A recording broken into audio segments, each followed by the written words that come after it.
नमस्कार साथियों। आज का जो हमारा टॉपिक है विज्ञान में वो है रक्त। ठीक है, हम रक्त परिसंचरण तंत्र को पढ़ेंगे नेक्स्ट में। पहले हम उसके एक हिस्से को रक्त को पढ़ते हैं। ठीक है ना। ये बहुत बड़ा योगदान है वनडे एग्ज़ाम में रक्त का, क्योंकि साइंस बायोलॉजी में अच्छे खासे प्रश्न इस पर आ जाते हैं। तो रक्त की पहले बात करें विशेषताओं की। विशेषताएं कौन कौन सी है रक्त की। रक्त एक तरल संयोजी संवहनी उत्तक है। रक्त क्या है? तो एक तरल संयोजी संवहनी उत्तक है। अगर बात करें रक्त की मात्रा की, तो हमारे शरीर में रक्त है वो 5 से 5.5 लीटर तक रक्त पाया जाता है। ठीक है, लीटर तक रक्त पाया जाता है। कितने प्रतिशत भाग है ये? तो ये लगभग 7 से 8% भाग होता है हमारे शरीर का। ठीक है। अगर हम बात करें रक्त की प्रकृति की, तो रक्त की प्रकृति कैसी होती है? तो क्षारीय होती है। पीएच मान अगर हम बात करें तो पीएच मान कितना होता है? तो 7.4। ठीक है, 7.4 के करीब रक्त का पीएच मान होता है। आप क्षारीय और क्षारीय नहीं होने के संदर्भ में ये बात ध्यान रख सकते हैं कि वे पदार्थ जो कुछ समय बाद रखने के बाद में क्या हो जाते हैं, जल्दी खराब हो जाते हैं। ठीक है ना। वो उनकी प्रकृति डेफिनेटली कौन सी होगी? अम्लीय होगी। जैसे दूध है, खराब हो जाता है, खट्टा हो जाता है, तो उसकी प्रकृति डेफिनेटली कौन सी है? अम्लीय है। रक्त आसानी से खराब नहीं होता। ठीक है ना। तो उसकी प्रकृति कौन सी होगी? क्षारीय होगी। ठीक है। क्षारीय प्रकृति के जो पदार्थ होते हैं वो जल्दी से क्या है, उनमें संक्षारण वगैरह की प्रक्रिया जो होती है वो नहीं होती। ठीक है, और ख़राब नहीं होती जल्दी से। इसीलिए तो क्या है, जब अचार वगैरह डाला जाता है तो उसमें थोड़ा सिरका या नमक वगैरह ज़्यादा रखा जाता है, ताकि उस अचार की प्रकृति थोड़ी सी क्या हो जाए, क्षारीय हो जाए, ताकि वो जल्दी क्या ना हो, खराब ना हो। ठीक है ना। तो रक्त की प्रकृति कौन सी होती है? क्षारीय होती है। तो ये है कुछ रक्त की विशेषताएं। तरल संयोजी संवहनी उत्तक होता है रक्त। मात्रा की बात करें तो 5 से 5.5 लीटर तक है। कितने परसेंटेज भाग में है? तो 7 से 8% हिस्सा हमारे शरीर का रक्त का है। और प्रकृति की बात करें तो रक्त की कौन सी प्रकृति है? क्षारीय। और पीएच मान की बात करें तो 7.4 तक होता है। क्लियर है मेरी बात? उसके बाद में बात करते हैं रक्त की संरचना की। देखो, बड़ी सी बात करें तो रक्त की संरचना को हम 2 भागों में डिवाइड करेंगे। सबसे पहले तो बात करें प्लाज्मा की। सबसे बड़ी पहले बात करें तो प्लाज्मा। ठीक है। और दूसरी जो बात करें वो है कणिकाएं, रुधिर कणिकाएं जो होती हैं वो। प्लाज्मा पूरे रक्त का 55% हिस्सा है। ठीक है। और बाकी हम देखिए, ये एक अजीवित तरल, अजीवित है, तरल है, क्षारीय पदार्थ होता है। ठीक है, अजीवित है, तरल पदार्थ है और क्षारीय पदार्थ होता है। ठीक है। और 55% पूरे शरीर का जो रक्त का जो 55% हिस्सा है वो क्या होता है? प्लाज्मा में होता है। प्लाज्मा की अगर हम प्रकृति की बात करें तो प्लाज्मा की प्रकृति को हम 2 भागों में डिवाइड करेंगे। कौन कौन से 2 भाग हो जाएंगे? तो सबसे पहला जो भाग होगा प्लाज्मा प्रकृति का वो तो है जल। ठीक है। और दूसरा जो भाग होगा प्लाज्मा की प्रकृति का वो हो जाएंगे इसके कार्बनिक और अकार्बनिक पदार्थ। कार्बनिक और अकार्बनिक पदार्थ। पूरी प्लाज्मा जो है, पूरी जो प्लाज्मा है उस पूरी प्लाज्मा में से 90 से 92% तक तो उसमें क्या पाया जाता है? जल पाया जाता है। केवल जो कार्बनिक पदार्थ है वो 7 से 8% हिस्से तक ही क्या पाया जाता है? कार्बनिक से अकार्बनिक पदार्थ पाया जाता है। और पूरी प्लाज्मा के जो अकार्बनिक पदार्थ है, अकार्बनिक पदार्थ है, दिखाई तो दे रहे हैं? अकार्बनिक पदार्थ है, ये पाया जाता है 0.9% या 0.9 के लगभग करीब अकार्बनिक पदार्थ रक्त में या प्लाज्मा में पाया जाता है। तो इसी 0.9% के कारण रक्त क्या होता है? हल्का क्षारीय होता है, क्योंकि ये कार्बनिक पदार्थ क्या है? क्षारीय हैं। तो रक्त की प्रकृति कैसे हो जाएगी? हल्की क्षारीय प्रकृति हो जाएगी। किसके कारण? इस अकार्बनिक पदार्थ के कारण। कौन कौन सा ये है कार्बनिक पदार्थ? तो इसमें आते हैं sodium bicarbonate, sodium chloride, sodium bicarbonate,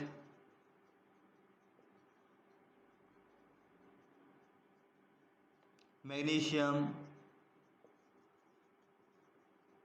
ठीक है, ये कुछ एक अकार्बनिक पदार्थ। और भी कई अकार्बनिक पदार्थ हैं जो रक्त में पाए जाते हैं, जिनके कारण ही रक्त की प्रकृति कैसे हो जाती है? क्षारीय हो जाती है। और ये किसका हिस्सा है? कार्बनिक और अकार्बनिक पदार्थ तो प्लाज्मा का हिस्सा है। अगर हम बात करें इसके कार्बनिक, तो दूसरा हिस्सा कौन सा इसमें? कार्बनिक पदार्थों का है। कार्बनिक पदार्थों की अगर हम बात करें रक्त की, तो रक्त में कार्बनिक पदार्थ कौन कौन से पाए जाते हैं? तो ये तो पचे हुए पदार्थ होते हैं जो हम भोजन में ग्रहण करते हैं, जो पच जाते हैं, जैसे अमीनो अम्ल और विटामिन और अमीनो अम्ल, विटामिन और कार्बोहाइड्रेट, ठीक है। और इसके अलावा प्रोटीन भी पाए जाते हैं, ठीक है। कार्बोहाइड्रेट, विटामिन और प्रोटीन आदि भी क्या रक्त में पाए जाते हैं, ठीक है। तो प्रोटीन कौन कौन से पाए जाते हैं? तो मोस्ट इंपॉर्टेंट देखिएगा, फाइब्रिनोजन एक प्रोटीन है, फाइब्रिनोजन जो प्लाज्मा का हिस्सा है। अगर प्लाज्मा में से फाइब्रिनोजन प्रोटीन निकाल दिया जाए तो बची हुई जो प्लाज्मा होती है उसे क्या बोलते हैं? सीरम बोलते हैं, ठीक है ना। बची हुई प्लाज्मा किस नाम से जानी जाएगी? तो सीरम नाम से जानी जाएगी। फाइब्रिनोजन, प्रोथ्रोम्बिन, ये रक्त का थक्का जमाने में बहुत ही मददगार होंगे, ठीक है। प्रोथ्रोम्बिन और फाइब्रिनोजन हो गए, और इसके अलावा प्रोथ्रोम्बिन, ग्लोब्यूलिन वगैरह भी होते हैं, ठीक है। उनका ज़्यादा, क्योंकि रक्त प्रसंचरण तंत्र में कहीं उनका उपयोग नहीं होने वाला, तो ज़्यादा नाम नहीं पड़ेंगे। प्रोटीन हो गए और पचे हुए कार्बनिक पदार्थ हो गए, जो पचे हुए पदार्थ हो गए जो कार्बनिक पदार्थ का हिस्सा है। किसमें पाए जाते हैं? तो प्लाज्मा में पाए जाते हैं। क्लियर है यहाँ तक बात? तो प्लाज्मा वाली संरचनाएं तो समझ में आई। प्लाज्मा में क्या है? जल है 90 से 92% तक, और 7 से 8% तक इसमें क्या पाया जाता है? कार्बनिक और अकार्बनिक पदार्थ पाए जाते हैं। अब हमें समझ नहीं है वो दूसरा जो हिस्सा है वो, ठीक है। तो इधर वाला मिटा देते हैं। तरल संयोजी संवेदनयुक्तक है, मात्रा 5 से 5.5 लीटर है, प्रतिशत की बात 7 से 8% पूरे शरीर का। प्रकृति कैसी है? तो क्षारीय प्रकृति का है, और पीएच मान कितना है? तो 7.4 के करीब इसका पीएच मान होता है, ठीक है। उसके बाद में हमने संरचना पर बात की रक्त की संरचनाओं में हमने बात की कि इसमें प्लाज्मा और रुधिर कणिकाओं से मिलकर रक्त बना होता है। प्लाज्मा 55% हिस्सा है, एजवित तरल क्षारीय पदार्थ है, जिसमें का 92% हिस्सा जल है, 7 से 8% हिस्सा कार्बनिक और अकार्बनिक पदार्थ हैं। इन अकार्बनिक पदार्थों के कारण रक्त की प्रकृति कैसी पाई जाती है? हल्की क्षारीय है। और वो कार्बनिक पदार्थ हो जिसमें प्रोटीन, फाइब्रिनोजन, प्रोथ्रोम्बिन वगैरह पाए जाते हैं। फाइब्रिनोजन प्रोटीन अगर प्लाज्मा में से निकाल दिया जाए तो शेष प्लाज्मा को हम क्या कहेंगे? सीरम कहेंगे। क्लियर है बात? उसके बाद में अगर हम बात करें रुधिर कणिकाओं की, देखिए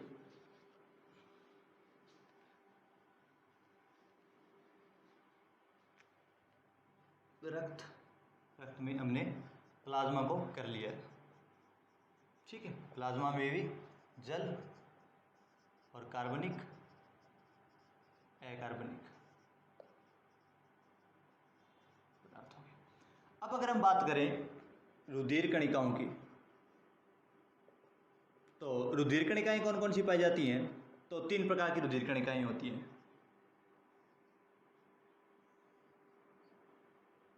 सबसे पहली जो रुधिर कणिका है वो है RBC, लाल जो रुधिर कणिकाएं होती हैं।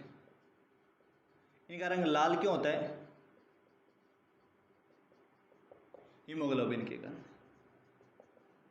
हीमोग्लोबिन किससे बनता है? हीमोग्लोबिन बनता है लोहे से। लोहे द्वारा हीमोग्लोबिन के निर्माण में लोहे का बहुत बड़ा योगदान है, ठीक है। तो लाल रुधिर, ये जो रोग करेंगे उसमें भी एक टॉपिक करेंगे अलग से। अभी फिलहाल आप ये देखिए, लाल रुधिर कणिकाओं के बारे में 2-3 बातें। पहले तो इनका निर्माण कहाँ होता है? निर्माण की बात करें तो इनका निर्माण होता है अस्थि मज्जा में, ठीक है। अगर बात करें भ्रूण अवस्था की, भ्रूण अवस्था में इनका निर्माण कहाँ होता है? उस वक्त अस्थि मज्जाएं खुद निर्माण कर रही होती हैं, तो इनका निर्माण कहाँ किस में होता है? तो यकृत में होता है, ठीक है। उसके बाद में बात करें इनका संग्रह कहाँ होता है इनका? तो इनका संग्रह होता है RBC का प्लिया में। तो प्लिया को क्या कह देंगे? Blood bank. प्लिया, तिल्ली, जिगरा, कालजा, कलेजी वर्ड जो यूज किए जाते हैं वो वर्ड प्लिया के लिए यूज किए जाते हैं। तो ब्लड बैंक भी किसे कहते हैं? तो प्लिया को कहते हैं। अगर हम बात करें काल की, कितना काल है इनका? तो 120 दिन लगभग इनका क्या है? काल होता है। अगर बात करें आकार की, तो इनका आकार कितना होता है? तो 0.007000000 होंगे, ठीक है। 7 माइक्रोमीटर जो है mm इनका साइज होता है। अगर हम बात करें संख्या की, तो संख्या 45 से 50 लाख तक इनकी क्या होती है? संख्याएं होती है। देखिए केंद्र की बात करें तो स्तनधारियों में केंद्रक नहीं पाया जाता। इस बात के अपवाद कौन है? तो लामा, ऊंट और जिराफ, ठीक है। इनमें क्या है, केंद्रक, इनकी जो आरबीसी होती है उनमें केंद्रक पाया जाता है, और बाकी सभी की आरबीसी में केंद्रक पाया जाता है, लेकिन स्तनधारियों की आरबीसी में केंद्रक नहीं पाया जाता। और स्तनधारियों में अपवाद कौन है, लामा, ऊंट, जिराफ, ये ऐसे स्तनधारी है जिनकी आरबीसी में केंद्रक पाया जाता है। अगर आरबीसी की कमी हो जाए हमारे शरीर में तो फिर कौन सा रोग हो जाता है, एनीमिया। उस स्त्री को क्या बोलते हैं, एनीमिया। और अगर इसकी क्या हो जाए, अधिकता, तो उस स्त्री को क्या बोलते हैं, पॉलीसाइथीमिया। पॉलीसाइथीमिया। पॉलीसाइथीमिया कौन सी स्थिति है, एक वैसी स्थिति जिसमें आरबीसी की अधिकता हो जाती है ब्लड में और कमी एनीमिया वाली स्थिति होती है, ठीक है। और अगर हम बात करें उभयचरों की जो आरबीसी होती है वो सबसे बड़ी होती है। स्तनधारियों की आरबीसी क्या होती है, छोटी होती है। स्तनधारियों में सबसे छोटी आरबीसी किसकी है, सबसे छोटी आरबीसी स्तनधारियों में किसकी है, तो कस्तूरी मृग की।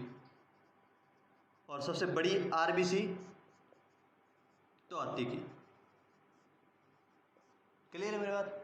सबसे छोटी आरबीसी किसकी पाई जाती है, कस्तूरी मृग की, और सबसे बड़ी आरबीसी स्तनधारियों किसकी पाई जाती है, तो हाथी की पाई जाती है। तो ये कौन सा कॉन्सेप्ट हो गया हमारा, आरबीसी का कॉन्सेप्ट हो गया। अब बात करें आरबीसी के काम कौन कौन से हैं। तो आरबीसी के जो कार्य हैं, सबसे प्रमुख जो कार्य है वो आरबीसी का वो हीमोग्लोबिन के कारण ही है। हीमोग्लोबिन के क्या करता है, ऑक्सीजन लेकर जाता है। ऑक्सीजन है वो कोशिकाओं तक कौन पहुंचाता है, तो हीमोग्लोबिन पहुंचाता है। तो ऑक्सीजन के परिवहन में हीमोग्लोबिन योगदान देता है। आप एक बात ध्यान रखिएगा, ऑक्सीजन के परिवहन में तो हीमोग्लोबिन योगदान देता है ज़्यादा, लेकिन CO2 के जो परिवहन होता है ना, CO2 का जो परिवहन होता है, क्योंकि देखो वैसे हमारे शरीर के लिए CO2 ठीक नहीं है, ऑक्सीजन क्या है, अच्छी है, तो अच्छे बंदों के तो हर साथी हैं। तो हीमोग्लोबिन ऑक्सीजन पूरी ऑक्सीजन का प्रवाह करते हैं, लेकिन जब CO2 को वापस लाने की बात आती है तब हीमोग्लोबिन जवाब दे देता है। तब केवल 7 से 8% ही जो CO2 है वो हीमोग्लोबिन लेकर आता है वापस। बाकी जो हीमोग्लोबिन्स होती है वो कार्बनिक, जो अकार्बनिक पदार्थ होते हैं, जो कार्बनिक पदार्थ होते हैं ना, वो पदार्थ लेकर आते हैं, वो पदार्थ लेकर आते हैं। वो जो बची हुई CO2 है वो CO2 प्लाज्मा वाला वो हिस्सा है वो लेकर आएगा, ठीक है ना। कहाँ तक, फेफड़ों तक। सुनाइए बात। तो हीमोग्लोबिन क्या करता है, मेजरली ऑक्सीजन O2 का परिवहन करता है, पर एक साधारण भाषा में हम ये कह सकते हैं ये O2 ऑक्सीजन और CO2 कार्बन डाइऑक्साइड दोनों का परिवहन करता है। इसके अलावा मेजर काम आरबीसी का इतना ही है, ऑक्सीजन का प्रवाह करना। क्लियर है यहाँ तक बात। उसके बाद में बात करते हैं हम WBC की। ये है सबसे मेजर, सबसे इम्पोर्टेंट, ठीक है, वनडे एग्जाम की दृष्टि सबसे बेहतरीन जिसमें क्वेश्चंस आपके लिए हैं वो है WBC। WBC की अगर हम बात करें तो ये है श्वेत रक्त कणिकाएं। श्वेत रक्त कणिकाएं।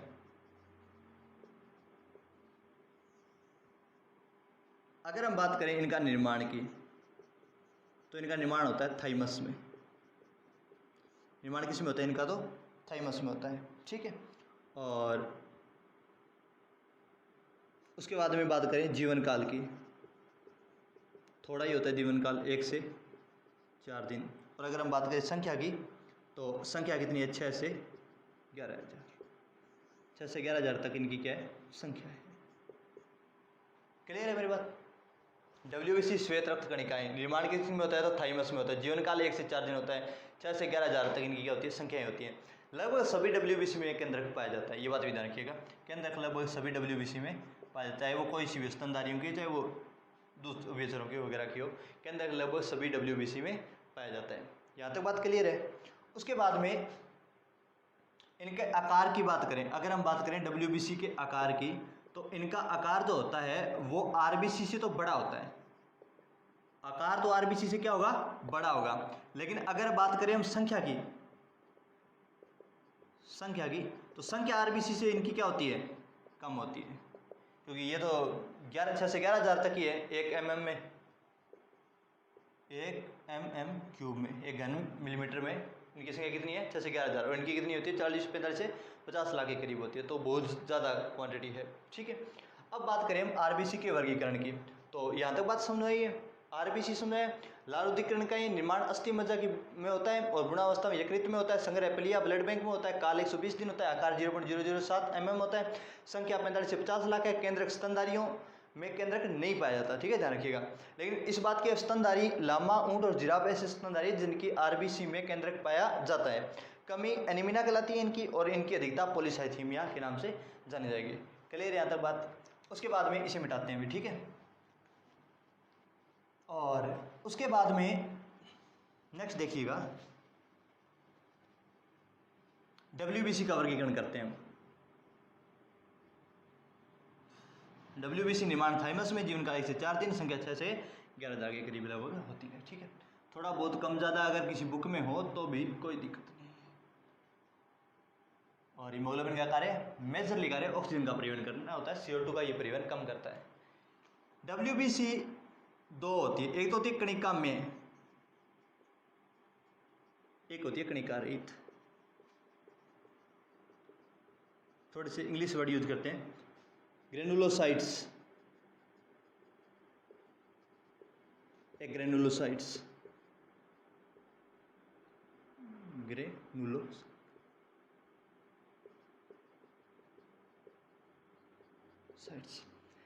कणिका में ग्रेनुलोसाइट्स 3 प्रकार की होती है, ठीक है, जिनमें न्यूट्रोफिल्स, बेसोफिल्स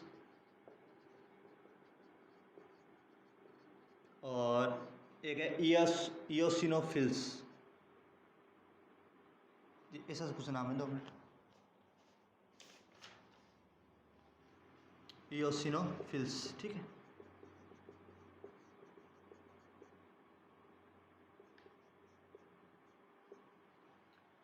न्यूट्रोफिल्स, बेसोफिल्स और इयोसिनोफिल्स, ठीक है।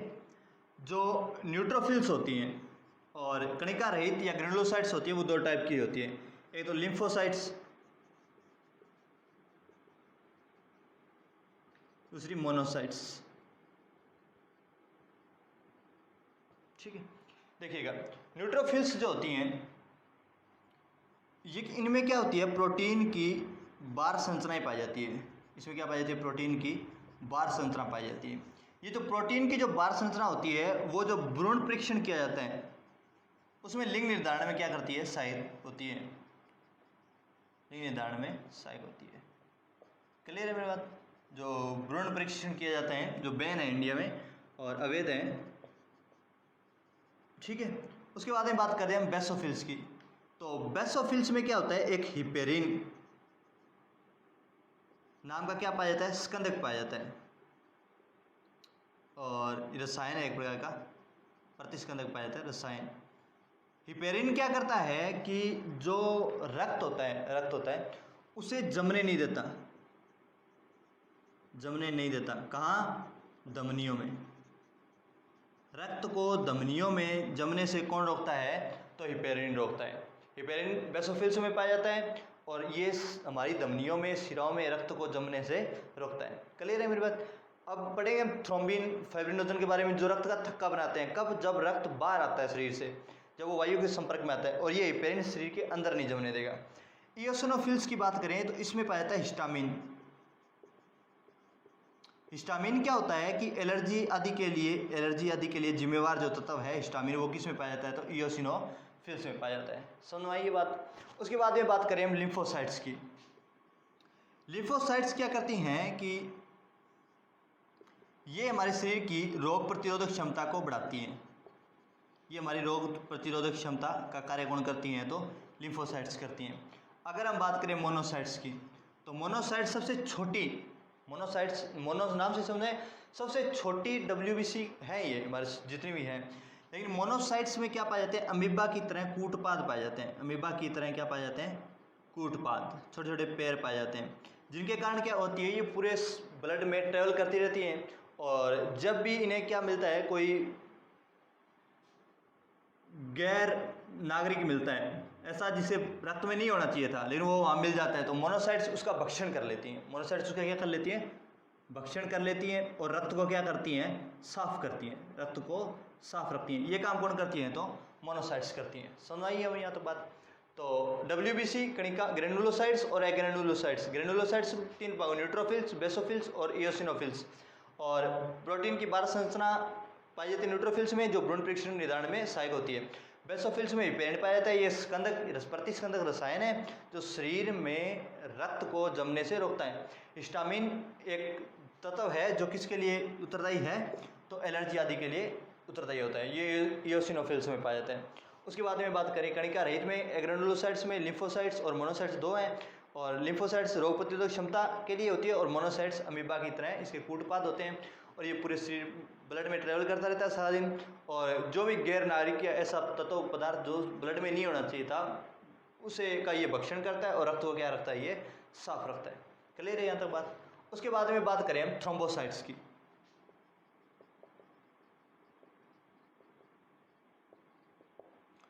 ठीक है, ये तो कॉन्सेप्ट क्लियर है।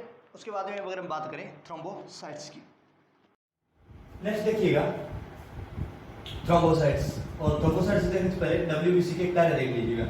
डब्ल्यूबीसी का सबसे पहला कार्य क्या है, रोग प्रतिरोधक क्षमता को बढ़ावा देना। दूसरा, रक्त का थक्का जमने से मतलब सुरक्षा करता है, रक्त को क्या रखता है, साफ रखता है, और सफाई वगैरह करते रहते हैं, और रक्त का थक्का जमने से रोकता है। ठीक है, और रक्त में क्या जैसे क्या होती है कि मिल्क कणिकाएं वगैरह जो लिक्विड फूड्स वगैरह जो हो जाती है रक्त कणिकाओं में, उनको भी ये क्या करता है, इसके द्वारा साफ रखता है। तो डब्ल्यूबीसी मोनोसाइट्स है तो इसका भक्षण कर लेते हैं, रक्त क्या होता है, साफ हो जाते हैं। तो ये कुछ एक कार्य किसके हैं, डब्ल्यूबीसी के। अब अगर हम बात करें थ्रोम्बोसाइट्स की, देखिएगा थ्रोम्बोसाइट्स के अगर हम बात करें जीवन का 2 से 4 दिन होता है। कार्य की बात करें, सीधा सा अगर हम कार्य की बात करें तो इसका कार्य होता है रक्त का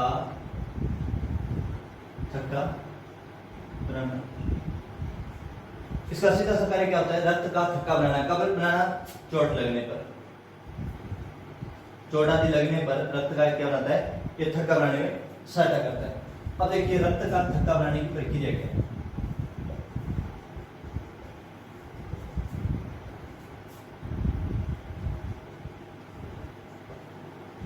संक्षिप्त में देखिएगा, देखो जब भी चोट लगती है तो ब्लड रक्त बाहर आता है। जब रक्त बाहर आता है तो थ्रोम्बोसाइट्स भी बाहर आएगा। जब थ्रोम्बोसाइट्स बाहर आएगा तो वो वायु के संपर्क में आता है, और जब वो वायु के संपर्क में आता है तो थ्रोम्बोसाइट्स है वो थ्रोम्बोकाइनेज का स्राव करता है।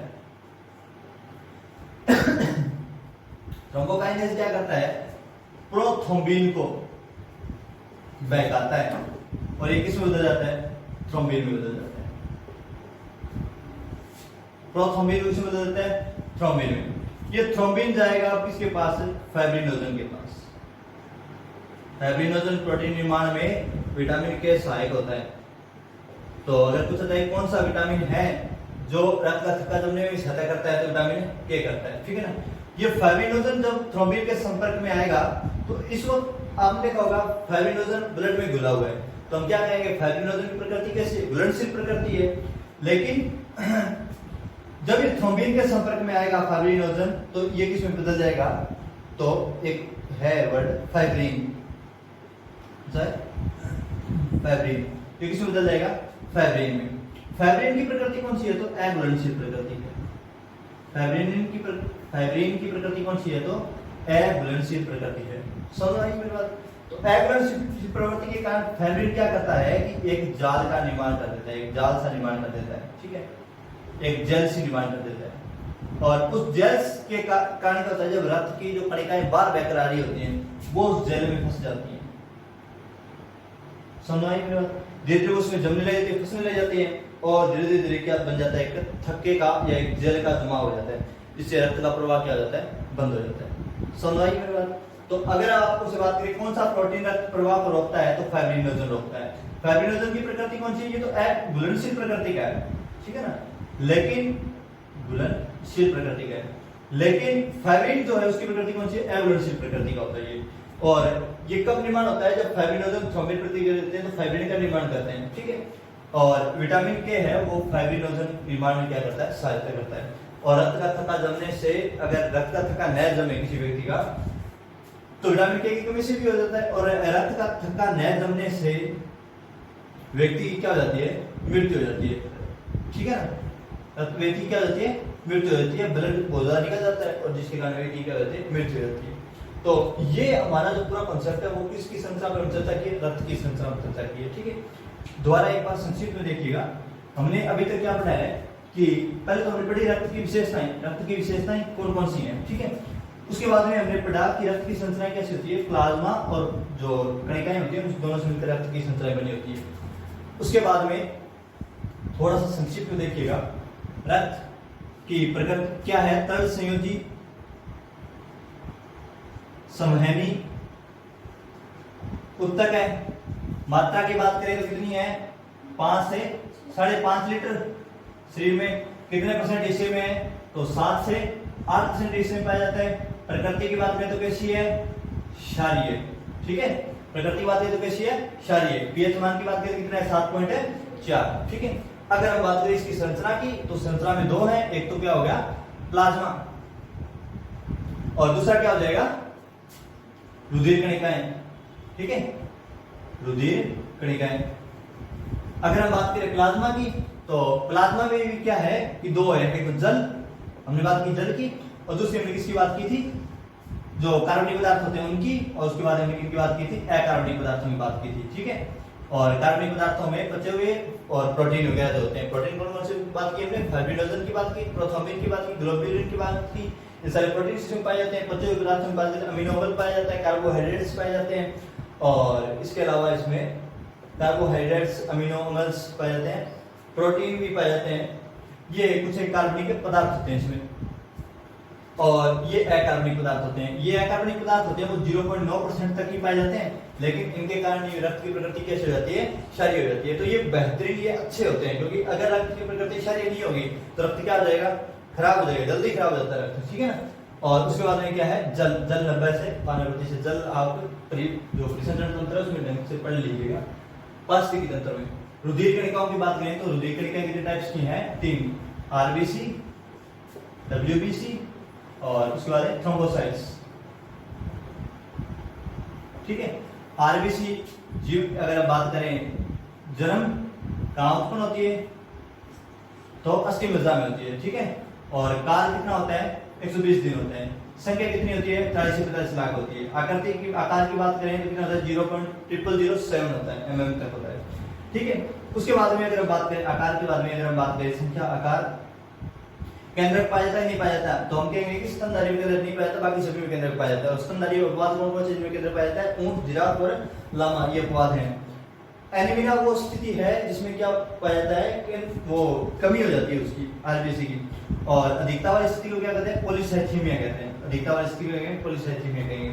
उभयचरों की आरबीसी थोड़ी बड़ी होती है, स्तनधारी आरबीसी थोड़ी छोटी होती है। स्तनधारी की आरबीसी में कस्तूरी मृग की आरबीसी छोटी है, और जो हाथी है उनकी आरबीसी क्या होती है, थोड़ी सी बड़ी होती है। ठीक है, उसके बाद में अगर हम बात करें डब्ल्यूबीसी की, आरबीसी का काम क्या होता है, तो इसमें हीमोग्लोबिन पाया जाता है, जिसके कारण से रंग लाल होता है, प्लस रक्त और ऑक्सीजन का क्या करती है, ये प्रवाह करने में सहायता होती है। डब्ल्यूबीसी की बात करें तो दो टाइप्स की डब्ल्यूबीसी का जो संख्या है वो 6 से 11 जा रहे हैं, जीवनकाल 1 से 4 दिन होता है। ये आरबीसी से आकार में तो बड़ी होती है, लेकिन संख्या भी बहुत कम होती है। ठीक है, उसके बाद में अगर हम बात करें दो टाइप्स की होती है, ये ग्रेनुलोसाइट्स हमने बात की, और दूसरी हम बात करें एग्रेनुलोसाइट्स। इसमें भी हम बात करें तो एओसिनोफिल्स, बेसोफिल्स, न्यूट्रोफिल्स। इसकी बात करें तो लिम्फोसाइट, मोनोसाइट। फिर हमने इनके बारे में एक एक खास बात है प्रत्येक की। एओसिनोफिल्स क्या पाया जाता है, इसमें स्टामिन पाया जाता है। स्टामिन क्या करता है, एक अति संवेदनशील होता है, जो एलर्जी वगैरह के लिए जिम्मेदार होता है, तो इसके लिए एंटी स्टामिन्स मेडिसिन वगैरह दी जाती है। इसमें क्या है, बेसोफिल्स में हिपेरिन पाया जाता है। ठीक है ना, हिपेरिन क्या होता है, रक्त का थक्का शरीर की धमनियों में जमने नहीं देता, ब्लड प्रवाह करता रहता है। ठीक है, न्यूट्रोफिल्स में क्या होता है, प्रोटीन संरचना की बारबोडी पाई जाती है, तो ये बारबोडी किसके भ्रूण परीक्षण में सहायक होती है, सहायक होती है। ये बेनिफिट मतलब अच्छा नहीं है, भ्रूण परीक्षण बैन है इंडिया में, पर वो सहायक तो है ही है। लिम्फोसाइट्स जो हैं ये क्या होती है, ये रोग प्रतिरोधक क्षमता का निर्माण करती है लिम्फोसाइट्स। तो मोनोसाइट्स जो होती है वो क्या करती है, इनमें कूटपाद पाए जाते हैं अमीबा की तरह, तो ये चलती हैं, ट्रैवलिंग करती हैं, और जब भी कोई मिलता है भक्षण करने योग्य कीट या जीव जो वासी नहीं है, किसका, डब्ल्यूबीसी आरबीसी या रक्त का वासी नहीं है, उसका ये भक्षण करके रक्त को क्या कर देती है, पूर्णतः साफ करके रखती है। थ्रोम्बोसाइट्स क्या काम आता है, रक्त का थक्का बनाने के काम में आता है। थ्रोम्बोसाइट थ्रोम्बोकाइन का श्रवण करता है, थ्रोम्बोकाइन प्रोथ्रोम्बिन के पास जाता है, प्रोथ्रोम्बिन थ्रोम्बिन क्यों उकसाता है, थ्रोम्बिन प्रोथ्रोम्बिन थ्रोम्बिन निर्माण करवाता है, थ्रोम्बिन फाइब्रिनोजन के पास जाता है, फाइब्रिनोजन फाइब्रिन बनाता है और फाइब्रिन एक जेल बना देता है और जेल बनने के साथ ही क्या हो जाता है, रक्त का थक्का जम जाता है और ब्लड का प्रवाह नहीं होता। अगर रक्त का थक्का ना जमेगा तो फिर व्यक्ति की मृत्यु हो जाएगी। और कौन सा विटामिन है जो रक्त के थक्के जमने में सहायक है, तो विटामिन के जो है वो रक्त का थक्का जमाने में क्या करता है, सहायता करता है। क्लियर है यहाँ तक बात, ठीक है।